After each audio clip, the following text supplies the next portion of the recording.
चांदनी क्या ये काफी नहीं।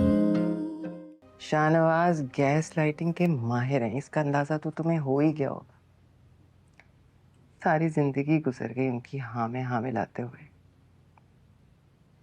कल रात एक बात मर्जी के खिलाफ बोली, उससे मैं कमरा छोड़ दिया। क्या हुआ? उस शख्स ने पलटकर मेरी खबर भी नहीं ली। तुम जानती थी ना कि सानिया ने ये सब करने में फहीम की हेल्प ली थी। नहीं, मुझे कुछ नहीं पता था इस बारे में। तो फिर उसका नाम सुन कितना घबरा क्यों गई? थैंक यू फॉर ट्रस्टिंग मी। आपको निकलना ही है तो कम से कम खाली हाथ ना निकले। मैं पैसे मांगू डैडी से? पैसे नहीं, पोजीशन।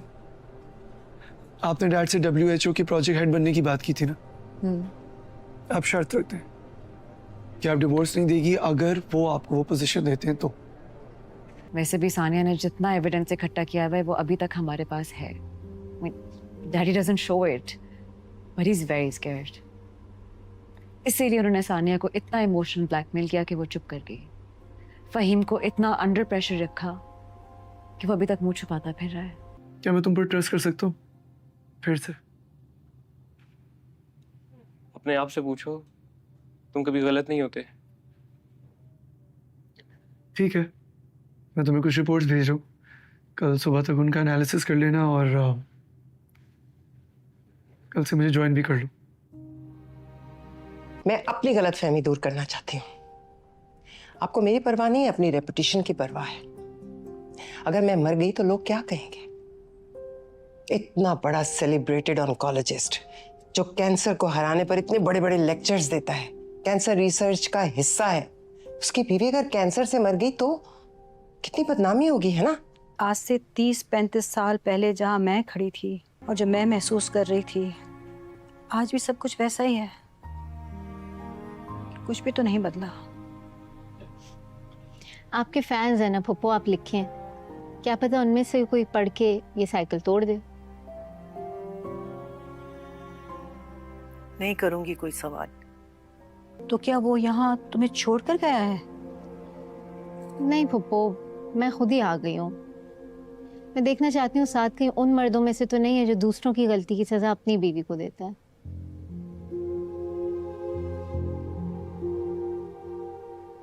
खैर छोड़े, मैं आती हूँ।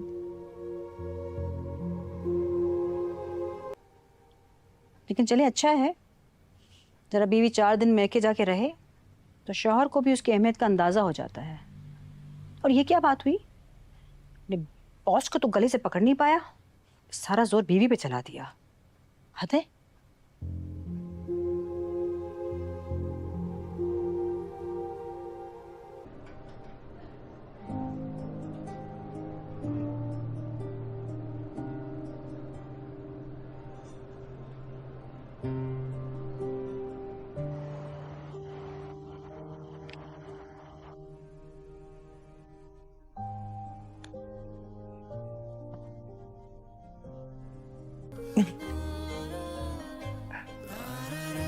Good night. Good night.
अपनी जिद और चाह से एक डॉक्टर बहू घर लाके आप क्या एक्सपेक्ट कर रहे थे? क्या वो घर बैठ के सिर्फ अपने शौहर और अपने ससुराल का ध्यान रखती? देखो, हम पे जितनी मुश्किलात आनी थी आ गई। मैं हूं ना तुम्हारे साथ, मैं तुम्हें अकेला सफर नहीं करने दूंगा। सलमान, मैं अंकल के हॉस्पिटल में काम नहीं कर सकती, मैं कुछ सीख नहीं सकती। उसके ऊपर जो इस वक्त मोहब्बत का भूत सवार है ना, वो वक्त के साथ साथ उतर जाएगा। हाँ, लेकिन डॉक्टर अंबर को हमारी जैसी बहू बनाने में आपको मुश्किल होगी। कुछ शर्तें हैं मेरी, अगर आप मान जाएंगे तो मैं इस रिलेशनशिप में रुक जाऊंगी। अगर मैं तुम्हारी ये शर्त ना मानूं, मैं भी जाके फैजान से कह दूंगी कि मुझे तलाक दे। अस्सलाम वालेकुम व्यूअर्स। ड्रामा सीरियल डॉक्टर बहू नेक्स्ट एपिसोड में आप देखने वाले हैं। व्यूअर्स, मिनहा पर जब ये राज खुलता है कि डॉक्टर अंबर अब उसकी सौतन है और अब वो माँ भी बनने वाली है, प्रेग्नेंट हो चुकी है, तो उसके पैरों तले ज़मीन निकल जाती है और वो बहुत ज़्यादा रो रही होती है। यहाँ तक कि डॉक्टर अंबर को भी उस पर तरस आ जाता है और वो उसको अपने गले लगाकर खुद भी बहुत ज़्यादा रोती है और उससे माफ़ी मांगती है और बोलती है कि अब कुछ नहीं हो सकता, जो हो चुका सो हो चुका, इसलिए अब जितने जल्दी तुम इसे एक्सेप्ट कर लो तो हम तीनों की ज़िंदगी में आसानी आएगी। मिनहा जब खुद को थोड़ा संभालती है तो फिर डॉक्टर अंबर से बात करती है और बोलती है कि वो तो मर्द था, जो उसने किया सो किया, लेकिन तुम कितनी अजीब औरत हो। एक तो तुमने मुझसे मेरा शौहर छीन लिया और ऊपर से वो इतने टाइम से तुमसे निकाह करके बैठा है और छुप छुप कर आकर तुमसे मिलता है, यहाँ तक कि तुम प्रेग्नेंट भी हो गई हो और अब तक तुमने उसे इस बात के लिए मजबूर नहीं किया कि वो हम सब के सामने तुम्हें डिक्लेयर करें कि वो तुमसे शादी कर चुका है और तुम्हें उस घर में लेकर आए। तुम ये सब कैसे किया? बहुत बड़ा दिल है तुम्हारा, क्योंकि कोई भी और लड़की ऐसा करने के लिए कभी तैयार ना होती। डॉक्टर अंबर बोलती हैं कि मैं तो उसको कह के थक गई हूँ, लेकिन वो आजकल करता रहता है और यूँ करते करते उसने बात यहाँ तक पहुँचा दी। आज भी वो मुझसे टाइम लेके गया है कि आज वो घर जाके सबसे बात करेगा और वो जल्द मुझे उस घर में लेकर जाएगा।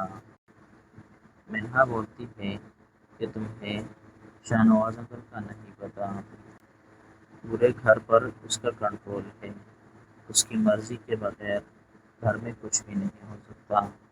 फैज़ान तुम्हारे सामने जो भी बोले और जो भी बातें करें वो सिर्फ यहीं तक महदूद है। घर में वो अंकल के सामने अपनी ज़ुबान तक नहीं खोल सकता, इसलिए अगर तुमने खुद को स्टेप लिया तो वही तुम्हारी कामयाबी होगी। अगर तुम फैज़ान के इंतज़ार में रही तो सारी ज़िंदगी इंतज़ार ही करती रहोगी। मिनहा बोलती है कि उसने हम दोनों को धोखे में रखा हुआ है, मुझे इजाज़त लिए बिना और बताए बिना उसने तुमसे शादी कर ली और तुम्हें ये लारा दिया हुआ है कि बहुत जल्द तुम्हें उस घर में लेके जाएगा, लेकिन हकीकत में वो ऐसा नहीं कर सकता। व्यूअर्स, मिनहा जब डॉक्टर अंबर के पास से वापस घर में आती हैं तो वो मुँह से किसी को कुछ भी नहीं बताती कि फैज़ान के क्या कारनामे हैं और वो उसको पता लग चुके हैं, लेकिन उसका बिहेवियर मुकम्मल तौर पर चेंज हो जाता है। वो मिनहा जो पहले चुप करके सब कुछ सुन लेती थी और हर किसी का कहा मानती थी, अब बिल्कुल उसके अपोजिट बन जाती है। मिनहा जानबूझकर अपने ससुर की कॉफ़ी ख़राब बना देती हैं। जब वो उसकी एक सिप लेता है तो वापस मुँह से थूक देता है और बोलता है कि ये कॉफ़ी किसने बनाई है। تو منہا بولتی ہے کہ میں نے بنائی ہے۔ جب وہ بولتا ہے کہ تمہیں کافی بنانی نہیں آئی ابھی تک، یا تم نے کس طرح کی کافی بنائی ہے، تو منہا آگے سے بولتی ہے کہ اگر آپ کو اچھی کافی پسند ہے تو خود جا کے اپنے لیے بنا لے، میں نے جو آپ کے لیے بنانی تھی وہ بنا لی۔ شاہ نواز جب منہا کے منہ سے یہ بات سنتا ہے تو اپنی بیوی کی طرف دیکھتا ہے، اور دونوں بہت زیادہ حیران رہ جاتے ہیں کہ اس نے اچانک اس طرح کی بات کر دی، پہلے تو کبھی اس نے اس طرح کی بدتمیزی نہیں کی۔ اس کے بعد منہا اپنی ساس کو بھی کئی باتوں پر ٹوک دیتی ہے، اور انہیں بولتی ہے کہ انکل ہمیں کہتے ہیں کہ اپنی ماں کا خیال رکھو، لیکن خود ہر وقت تمہیں اپنے کاموں میں بزی رہتے ہیں۔ تو اس کی ساس بولتی ہے کہ منہا تمہیں اچانک کیا ہو گیا ہے، تم تو پہلے اس طرح نہیں تھی، یہ تم اچانک ثانیہ کی طرف کیوں بات کرنے لگی ہو؟ تو منہا بولتی ہے کہ ٹھیک ہے نا، ثانیہ بالکل ٹھیک کرتی ہے، اب ہمیں اگر اوروں کا خیال رکھنا ہے تو اوروں کو بھی تو ہمارا خیال رکھنا چاہیے، لیکن جب ہماری کسی کو کوئی قدر نہیں تو ہم کسی کی آؤ بھگت کیوں کریں؟ فرحین منہا کو بٹھاتی ہے اور پیار سے اسے پوچھتی ہے کہ کیا بات ہے، تم مجھے بتا سکتی ہو، کوئی تو بات ہے جو تمہیں اتنا اریٹیٹ کر رہی ہے اور تم ہمیں نہیں بتا رہی۔ تو منہا بولتی ہے کہ یہ سب باتیں آپ کو اپنے لاڈلے بیٹے سے پوچھنی چاہیے، جا کے ان سے پوچھیے کہ انہوں نے کیا کیا ہے، اور اب وہ ہم سب سے اس بات کو چھپا بھی رہے ہیں۔ بس دوسری طرف آپ دیکھیں گے کہ نیکسٹ ایپیسوڈ میں ثانیہ کے باپ کا ایکسیڈنٹ ہو جائے گا، اور اسے پاؤں پر اور ہاتھ پر بہت زیادہ چوٹ آ جائے گی۔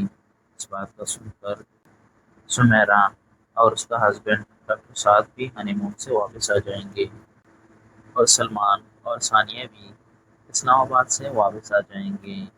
جب وہ ان کے گھر میں موجود ہوں گے تو سلمان فیل کرے گا کہ ڈاکٹر صاحب کو بہت زیادہ پروٹوکول مل رہا ہے اور اسے کوئی پوچھنے والا نہیں ہے۔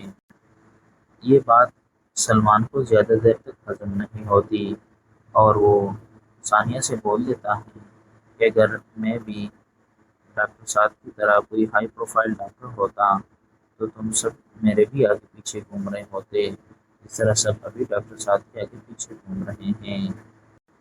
بس آپ کو کیا لگتا ہے سلمان کی اس بات کے جواب میں ثانیہ اسے کیا جواب دے گی؟ اور دوسری پروڈکشن میری یہ ہے کہ سلمان کا جو بزنس پارٹنر ہے ثاقب، وہ اس کے ساتھ دھوکہ کر رہا ہے، اور بزنس میں بار بار لاس اسی کی وجہ سے ہو رہا ہے۔ آپ اس بارے میں کیا سمجھتے ہیں؟ کمنٹس کر کے